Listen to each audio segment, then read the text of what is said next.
તો કેન્દ્રીય ગૃહમંત્રી અમિત શાહ આજથી 3 દિવસ ગુજરાતના પ્રવાસે છે।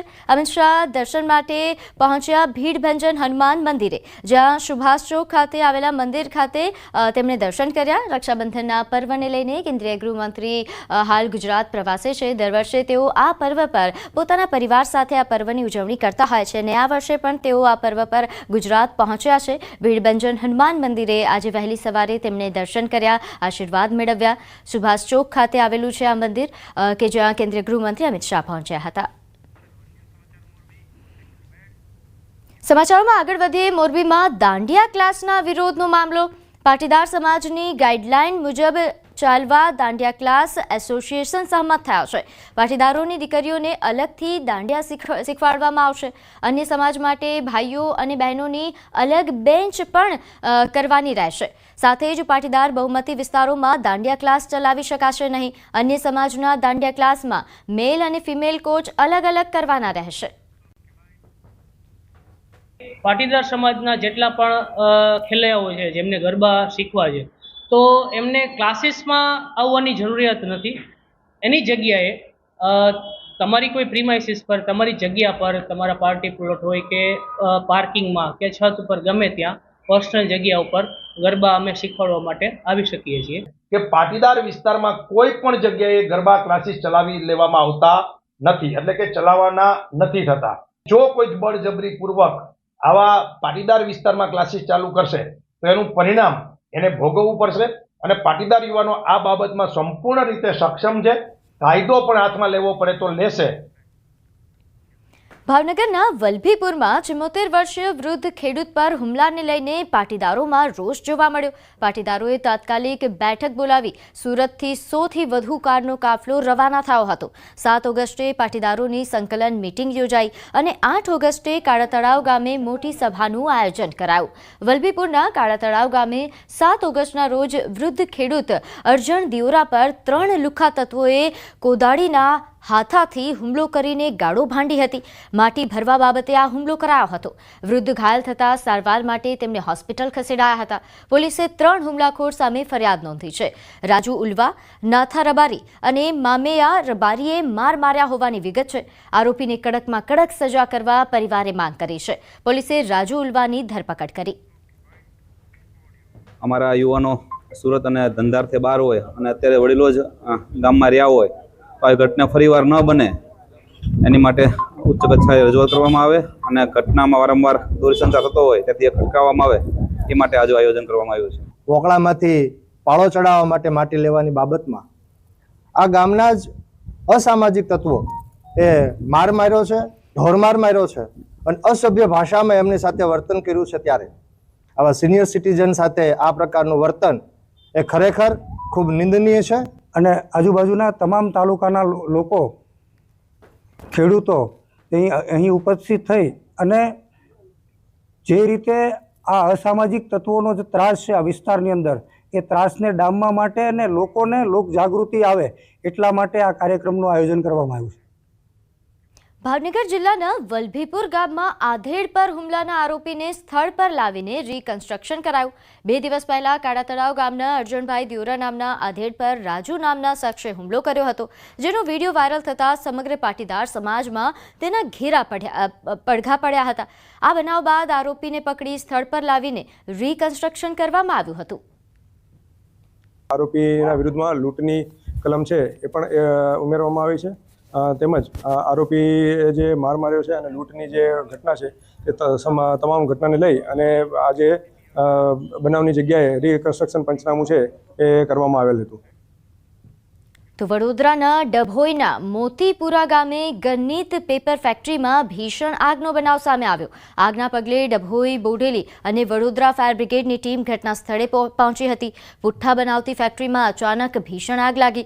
મોડી રાત્રે આગ લાગતા ભારે અફરાતફરી મચી હતી। આગ પર કાબુ મેળવવાના પ્રયત્નો શરૂ કરાયા હતા। આગ લાગવાના કારણો હજુ અકબંધ છે। તો મોતીપુરા ગામ પાસે પેપર ફેક્ટરીમાં આગનો આ બનાવ બન્યો હતો। નોંધ્ય છે કે પેપર ફેક્ટરી હોવાથી આગે વિકરાળ સ્વરૂપ ધારણ કર્યું હતું।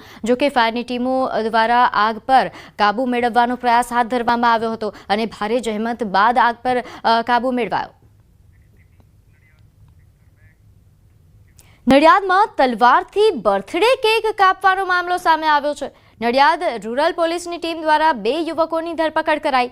આરોપી યુવકે પોલીસ સામે માફી પણ માંગી. ખુલ્લેઆમ તલવાર સાથે પ્રદર્શન કરતા જિલ્લા કલેક્ટરના જાહેરનામાનો ભંગ કર્યો. તીક્ષ્ણ હથિયાર અને તલવારથી કેક કાપવાની સાથે પોતે ફિલ્મી ગીત પર ડાન્સ કરતા પણ વિડીયો વાયરલ થયો હતો. નડિયાદના બિલોદરા ચોકડી પાસે ખુલ્લા ખેતરમાં બર્થડે પાર્ટી ઉજવવામાં આવી હતી. સોશિયલ મીડિયામાં આ વિડીયો વાયરલ થતાં નડિયાદ પોલીસ સ્ટેશનમાં ફરિયાદ દાખલ કરવામાં આવી હતી.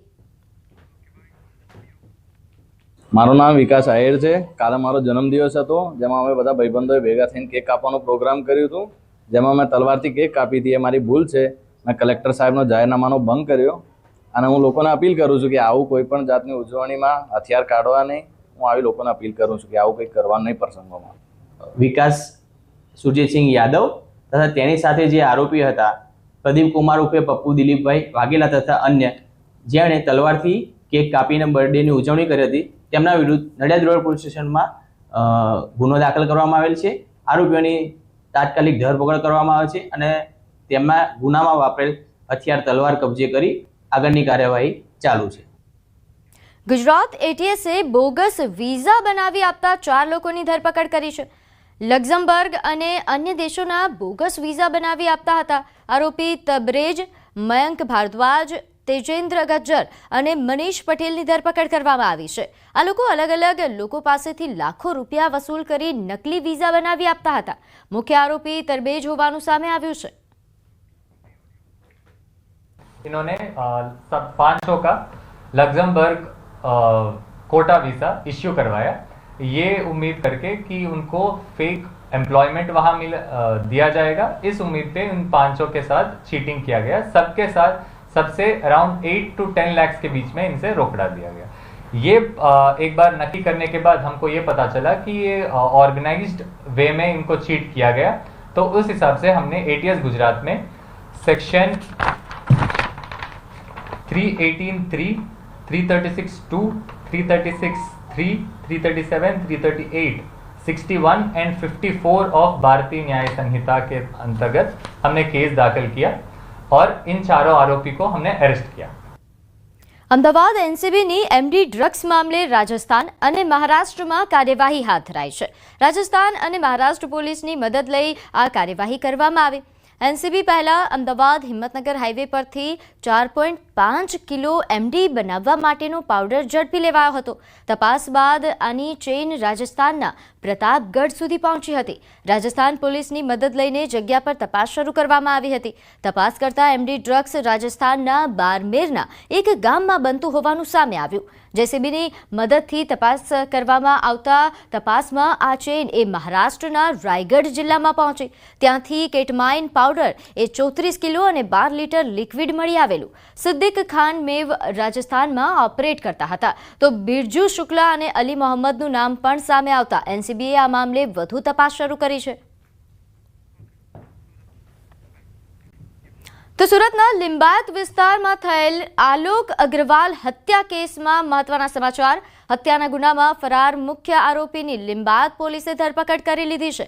આરોપીને ઝડપ્યા બાદ હત્યા સ્થળ પર પોલીસે આરોપીનો વરઘોડો કાઢ્યો છે. આરોપીએ રડતા રડતા જાહેરમાં માફી માંગી. આ અગાઉ આ હત્યા કેસમાં 2 આરોપી ઝડપાઈ ચૂક્યા છે.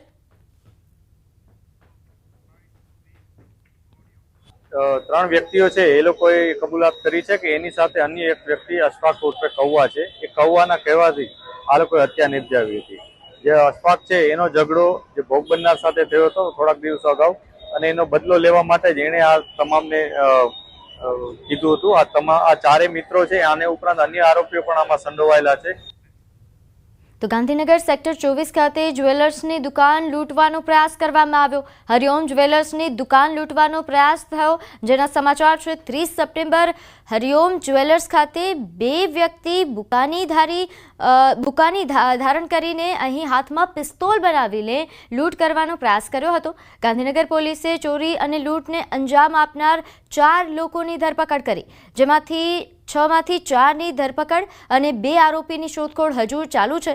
રાકેશ સોલંકી પેથાપુરના રહેવાસી હોવાનું સામે આવ્યું છે, તો શાહરૂખ ડેલીઘરા જુહાપુરનો રહીશ છે. ગજેન્દ્ર પરમાર એ પેથાપુરનો રહીશ હોવાનું સામે આવ્યું છે. પોલીસ ધરપકડ કરેલા ભાવેશ ચૌહાણ એક કલોલનો રહેવાસી છે.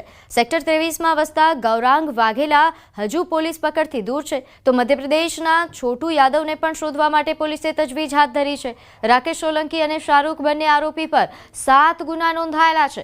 આરોપી સામે અમદાવાદ વસ્ત્રાપુર વિસ્તારમાં ચેઇન સ્નેચિંગ તેમજ ચાંદખેડા ગાડી સળગાવવાના ગંભીર ગુનામાં પણ તે આરોપી છે. આ લોકો પહેલા પણ એક આરોપીના વિરુદ્ધ લગભગ 7 ગુના દાખલ કરવામાં આવેલ છે અને આ વખતે જ્યારે પોલીસ એ બંને આરોપીને પકડવામાં આવેલ છે, આમાં 5 ગુના ડિટેક્ટ કરવામાં આવેલ છે. એક સેક્ટર 21 પોલીસ સ્ટેશનના લૂંટની પ્રયાસ, એક ચેઇન સ્નેચિંગની બનાવ, એક વસ્ત્રાપુરમાં ચેઇન સ્નેચિંગની બનાવ અને એક ચાંદખેડા પોલીસ સ્ટેશનની વ્હીકલ સળગાવવાની બનાવ. આમાં હથિયાર પણ કબજા કરવામાં આવેલ છે અને સાથે સાથે ગુનામાં જો ગોલ્ડ ચેઇન ગયા એ પણ કબજા કરવામાં આવેલ છે અને વ્હીકલ પણ કબજા કરવામાં આવેલ છે. બનાસકાંઠાના મુખ્ય મથક પાલનપુર હાઈવે પર આવેલા એરોમા સર્કલ પર થતી ટ્રાફિક સમસ્યા નિવારવા માટે જગાણા નજીકથી સોનગઢ સુધી બાયપાસ રોડ મંજૂર કરવામાં આવ્યો છે. જો કે આ બાયપાસ રોડને લઈને છેલ્લા 2 વર્ષથી ખેડૂતો વિરોધ નોંધાવી રહ્યા છે. ગઈકાલે જમીન સંપાદન માટેની માપણી માટે DLR કચેરીના અધિકારીઓ પોલીસ કાફલા સાથે ખોડલા ગામ પહોંચ્યા હતા અને જમીન માપણી કરી ખૂંટ મારવાની કામગીરી હાથ ધરી હતી, જેનો ખેડૂતોએ વિરોધ નોંધાવ્યો. ખેડૂતોએ આક્રોશ વ્યક્ત કર્યો હતો કે બાયપાસ રોડનો અમારે કોઈ વિરોધ નથી. આ બાયપાસ રોડ 80થી 100 મીટર પહોળો બનાવવામાં આવનાર છે, જેને લઈને ખેડૂતો વિરોધ નોંધાવી રહ્યા છે. કેટલાકે પાણીના બોર નીકળી જતા પાણી વિના બનવાની ભીતિ પણ વ્યક્ત કરી છે. ખેડૂતોની માંગ છે કે રોડની પહોળાઈ ઘટાડવામાં આવે. ખેડૂતોને પૂછવા નથી રહેતા. ખેડૂતો ના કહે તો આ મોટા અધિકારીઓ છે ને એ માફ કરે છે. કોઈ ખેડૂતનું અભતા જ નહીં. મારી જમીન 7 વીઘા જાય છે, જમીન રહેતી જ નથી. શું કહેશો, કેવું વળતર માંગો છો? મારે બજારના ભાવે વળતર જોઈએ તો અમે બીજા જગ્યા લઈ ગયે. અંબાજી આદિજાતિના વિદ્યાર્થીઓના જાતિના દાખલાઓનો મામલો સામે આવ્યો છે. વિસંગતતાને લઈને દાંતા MLA સહિત આદિવાસી લોકો દ્વારા વિરોધ પ્રદર્શન કરાયું. જિલ્લા પ્રભારી મંત્રી બળવંતસિંહને આવેદન આપ્યું છે. ધારાસભ્ય અને સમર્થકોએ રોડ પર ચક્કાજામ કર્યો. આદિવાસી વિદ્યાર્થીઓને જાતિના દાખલાઓને લઈને આ વિરોધ ચાલી રહ્યો છે. આદિવાસી લોકો પાસેથી 1950ના પુરાવા માંગવામાં આવે છે. દાખલા ન મળતા અનેક આદિવાસી વિદ્યાર્થીઓ નોકરીથી વંચિત છે. સરકાર વિરોધી સૂત્રોચ્ચાર સાથે રોડ પર તેમના દ્વારા વિરોધ દર્શાવવા ચક્કાજામ કરવામાં આવ્યો. તાજેતરની અંદર સરકારે 1950ના જે પુરાવા માંગવામાં આવ્યા છે એ પુરાવા ગામડાના બેઠેલા આદિજાતિના જે વસ્તી છે એમના પાસે પુરાવા થઈ શકે નહીં, હાજર હોય બી ના શકે. દાખલા નહીં મળશે તો સમગ્ર આદિવાસી દીકરીઓ જે ભણી રહ્યા છે ને એમને મહાન મોટું નુકસાન થઈ રહ્યું છે. આદિજાતિ દાખલા સિવાય કોઈ પણ જગ્યા ચાલતું નહીં. તો આણંદ જિલ્લાના ખંભાત પાલિકાની સામાન્ય સભામાં ઝપાઝપી થતા પોલીસ ફરિયાદ નોંધાઈ. ગતરોજ યોજાયેલી સામાન્ય સભામાં શાસક અને વિરોધ પક્ષ વચ્ચે મારામારી થઈ હતી. પાલિકામાંથી ભાજપ અને અપક્ષના 8 કાઉન્સિલરોના રાજીનામા વિવાદમાં હાઈકોર્ટે સ્ટે આપ્યો.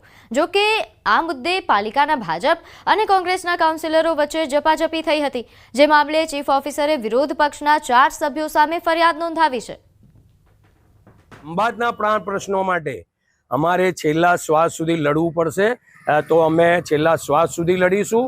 અમે આવા ગતકડાથી જરાય અમને ડર લાગતો નથી. સીઓ સાહેબ ફક્ત ને ફક્ત ખંભાત નગરપાલિકામાં વિપક્ષ સામે ફરિયાદ કરવા જ આવે છે. એ ક્યારેય પણ ખંભાતમાં દેખાતા નથી. પ્રજાના પ્રાણ પ્રશ્નો ઉકેલવામાં એમને જરાય રસ નથી.